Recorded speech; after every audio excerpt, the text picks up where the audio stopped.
Bismillah ar-Rahman ar-Rahim, and good evening. Today we are going to discuss about the security, the challenge that Pakistan is facing for a long time, especially after 9/11, for last almost 2.5 decades, that the Pakistan is constantly fighting against the terrorists in one way or the other. Even in last 4 days, we have seen that the various districts of KPK, um, in DI Khan first and then Waziristan, 15 terrorists were being killed by the security forces. Today, ISPR issued a press release according to which in Banu as well as in Bajaur districts, 23 terrorists were being killed in a counter operation against these terrorists, which are mostly intelligence based operations, in fact. So I have a very senior and prominent journalist with me, Mr. Azaz Syed. He is associated with one of the biggest media group in Pakistan, Geo News. Thank you very much, Azaz Syed, for joining me.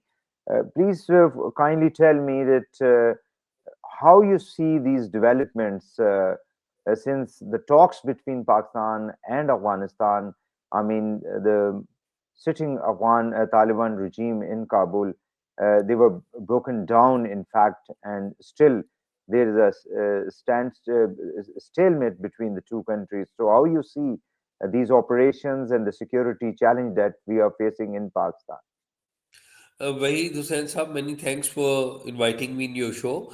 I think so that right now there is a war going on in Khyber Pakhtunkhwa and parts of Balochistan. There is no second opinion. And the war we recognized later. Until recently, we didn't recognize that there is a war going on. We've seen that Taliban since 2021 August, they are sheltering Tariq-e-Taliban Pakistan, which is declared as banned in Pakistan, which is defunct organization by Pakistan, and its top leadership is wanted in different criminal cases inside Pakistan, including the acts of terrorism. Those militants, alleged militants, are wanted in different courts by Pakistani authorities. So, Pakistan has recently realized that silently the hit and run has increased, and that increase has shaped the situation as a proper war is going on against the state of Pakistan. So, after the realization of this trend, Pakistani authorities, they have reacted, and they have reacted inside Afghanistan by targeting uh, the individuals and the alleged terror camps, which Pakistan claims that they have targeted the terror camps inside Afghanistan. So, this is the reason that now we are in a state that Pakistani state considers that a war is formally going on, and Pakistani state thinks that they have recognized this fact. This is why they are reacting. Why we have seen there's a change in the attitude of Afghan Taliban against Pakistan, which was not being witnessed. In fact, if we see, the history, what in fact persuaded them to change their attitude towards and the policy, in fact, towards Pakistan? Wait, Saab, even if we look at history, if we take reference of Taliban's rule, which started almost in mid 90s, they were stubborn like this since they had come to power by the power of bullet, not by the ballot. They used to behave like this. I remember my interaction with former ISI Chief General Ziauddin Khaja, who had told me that he met Mullah Umar at that time, and Mullah Umar was not listening to them. And then another former ISI chief Jal Javed Ashraf Qazi, both are alive today.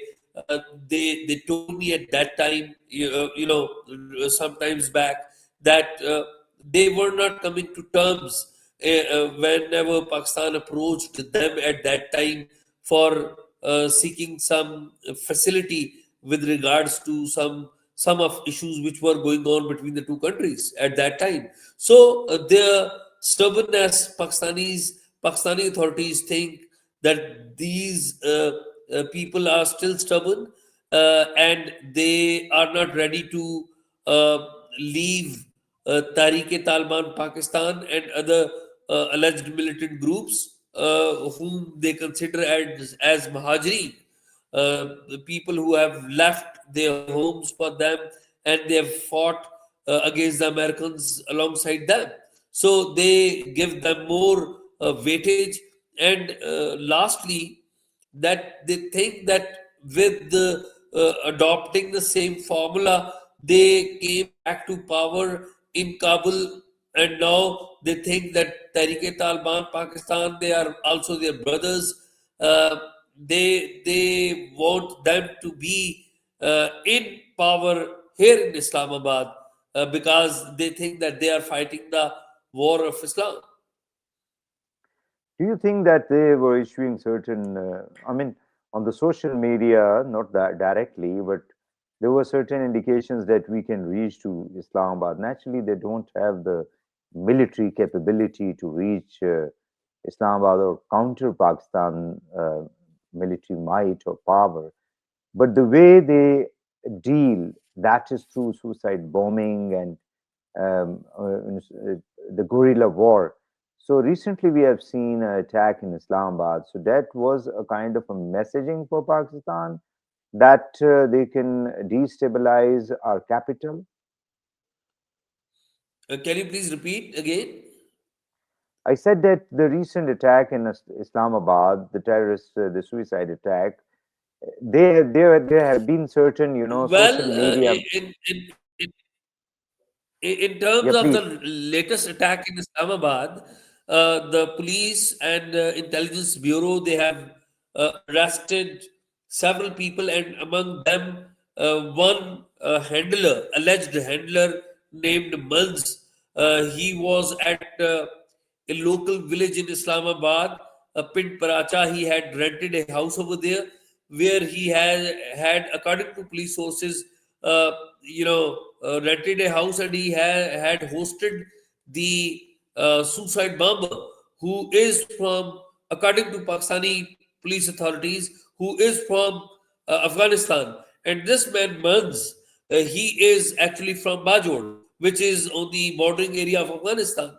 So Pakistani authorities think that even the attack in Islamabad was also an act carried out by these elements who are coming from Afghan soil. So why the Taliban? Is it these TTP organization like TTP? They are the assets for the Taliban still, or they are the liability, which is in fact bringing a bad name to Afghanistan and Taliban regime, as well as creating a instability in the entire region. Wait, sir, they don't care about stability or instability. They have their own agenda. One and number two, which is also very important thing, that Afghan Taliban, that is the mother organization. There are several other groups fighting against Pakistan. Not only TTP, Jamaatul Ahrar is there, Maulvi Gul Bahadur group is there, and several others. So these groups, these Islamist, having an Islamist face, these all groups also have their allegiance with the Amir of Afghan Taliban. So technically, although they are separate entities, but they directly come under the control of Amir of Taliban, and they call it Khalifa. So they think that Amirul Mumineen, who's head of Afghan Taliban, is their leader, and whatever he says they follow, and whatever they have their agenda, he doesn't stop them. Do you think that this policy of sheltering the terrorists and state turning into a, this policy of terrorism as a state policy, do you think that it is going to help the Afghan Taliban regime in the future, not only the region but internationally? Internationally, it is not going to give them a good look. But putting them in power and again doing an experiment, I think so. It is. I don't see an immediate, kind of reaction by the international community, because international community is not worried. America is safe. Earlier, America was fighting with them. Now they have a deal with them. No other country is hurt as Pakistan is being hurt by them. So this has become, Pakistani authorities think that this has become their challenge, that they would have to fight it alone. Do you think that these refugees could be repatriated to Pakistan if they say that these are the refugees? They are staying in Afghanistan. So why don't they send them, as the government of Pakistan says? The Foreign Office spokesperson also, a couple of weeks or week back, said that if they want to, if these TTP people are refugees, they should be sent back through the designated border, which is used for the people who have got the legal documents. Well, I think so that in terms of Afghan refugees, Pakistani policy was lacking wisdom. These Afghans who are, most of them who are living here for second, or some of them they are here in of from third generation. So sending them to Taliban is, like giving them a gift, that they are going back with anger that Pakistan has expelled them, and they used to live in Pakistani cities and villages. They know the urban areas, urban landscape, and as well as the rural landscape and the culture. So they have the capacity to easily penetrate, or train others to get penetrated inside these urban and rural areas of Pakistan. So to my understanding, it was not a wise decision to send them. Yes, there needed to be a broad deliberations before announcing this policy, but unfortunately I don't think so that broad level of deliberations were carried out or not. Do you think that IK government, Imran Khan government, they held discussions through the then ISI chief, General Faz, and they brought back a great number of these Taliban. Some of them were civilians, including their families, the women, but they were hardcore terrorists as well. That's why Pakistan is, feeling a heat at the moment, especially in KP as well as in Balochistan. So, do you think that policy or that decision was, a wise decision to take? Wait, sab, I don't think so that in Pakistani system, one man makes the policy, or DGISI of that time would alone make a policy and would follow it. I don't think so that this is the case. I think so that at that time, Prime Minister Imran Khan was having a particular thinking to handle these elements, and he wanted to engage with them.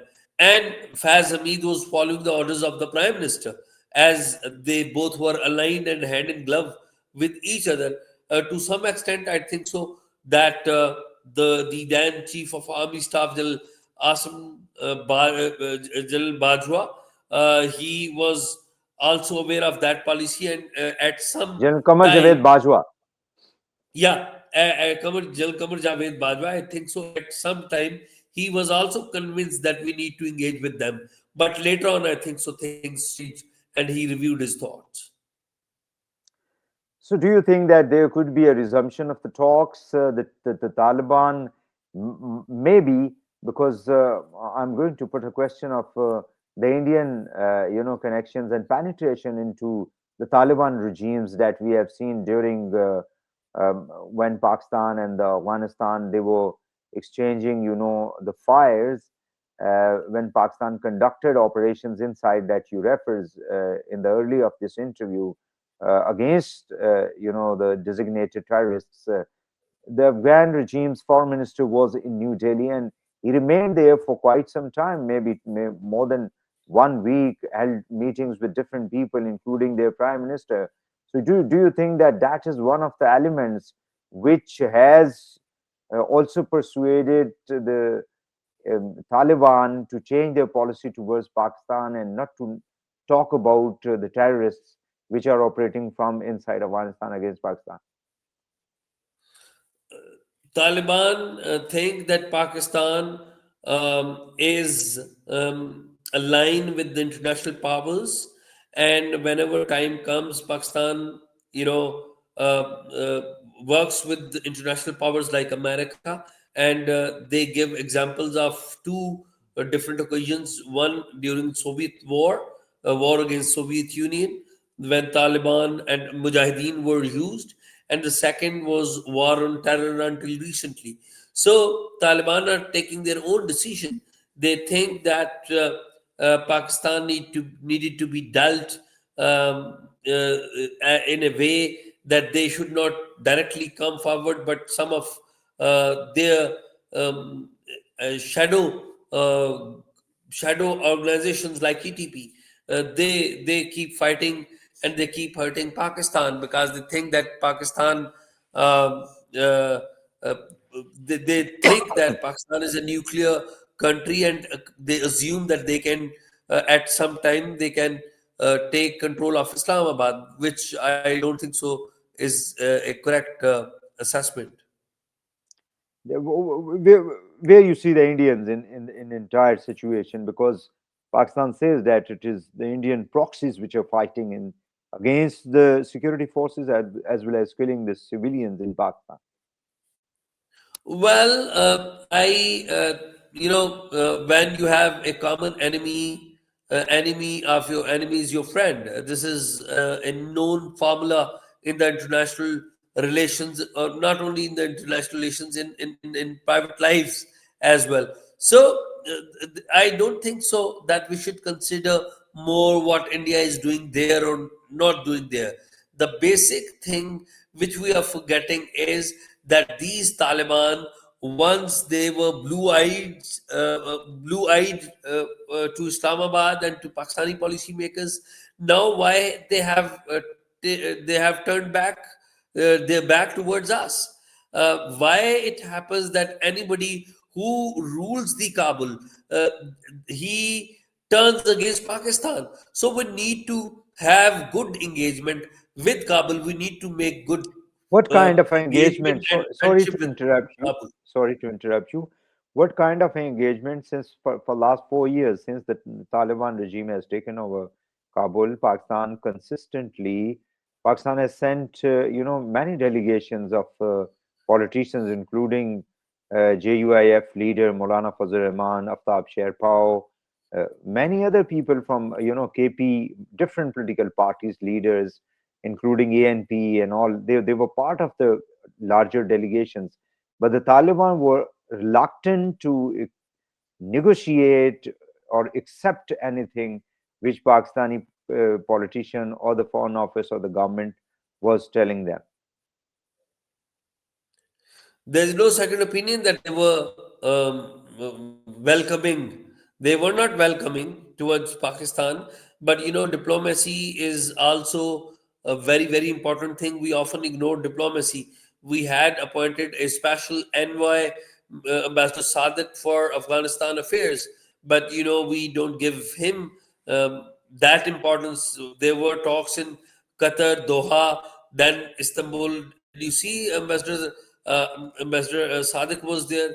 Did you find any key officials of foreign office in Qatar or elsewhere? So I think so. Diplomacy has an acknowledged role across the globe. We need to consult and take guidance from our experienced diplomats who are working in foreign office.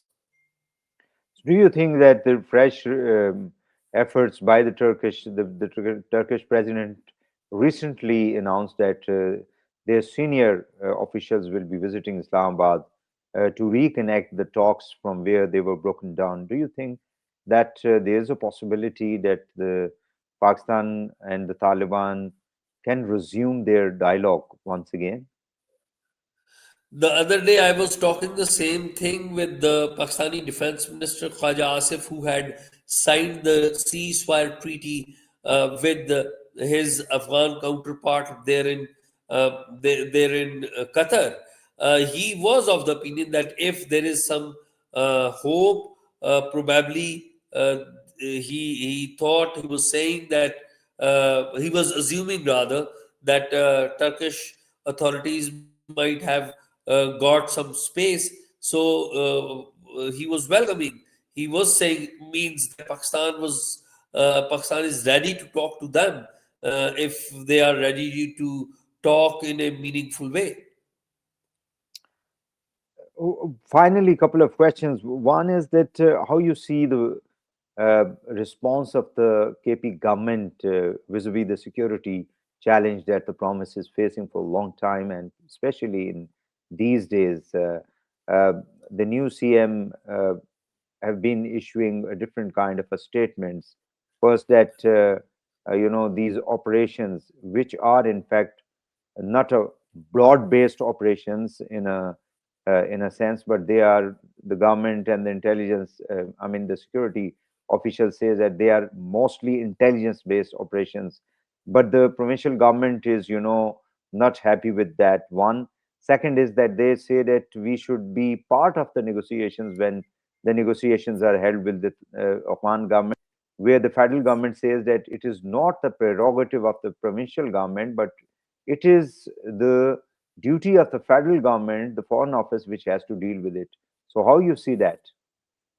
I think so that the provincial government of Mr. Afridi, they hosted a jirga a couple of days back in Peshawar, and the declaration after the jirga is very very important. They are ready to cooperate with the federal government. I think so. The federal government should also take them into confidence, and they should engage them. And there are several points which where if you look at those points, they are reflective of the fact that they are ready to cooperate with the federal government.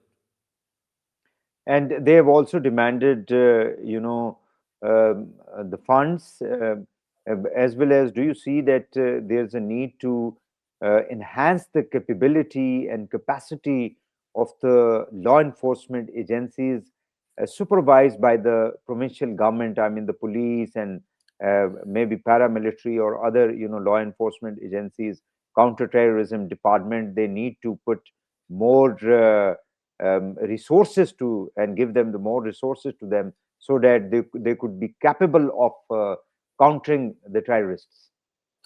There is no second opinion that they need money, and this is not something we are giving them as charity. This is their right. They are a province, and under different heads, including the NFC, they have the right to receive money from the federal government, and at the same time, federal government also knows that there is a war going on with the elements, with the militant elements in Khyber Pakhtunkhwa. So they have the right to seek money, and the federal government should give them money. Yes, the governance should be ensured, and the proper investment should be carried out on police and other civil armed forces, which are under the command of the provincial government. They should be well armed. They should be given protective gears, and other relevant things. Thank you very much, Azaz Syed, the senior journalist associated with the Geo News Group. Thank you for your time, please.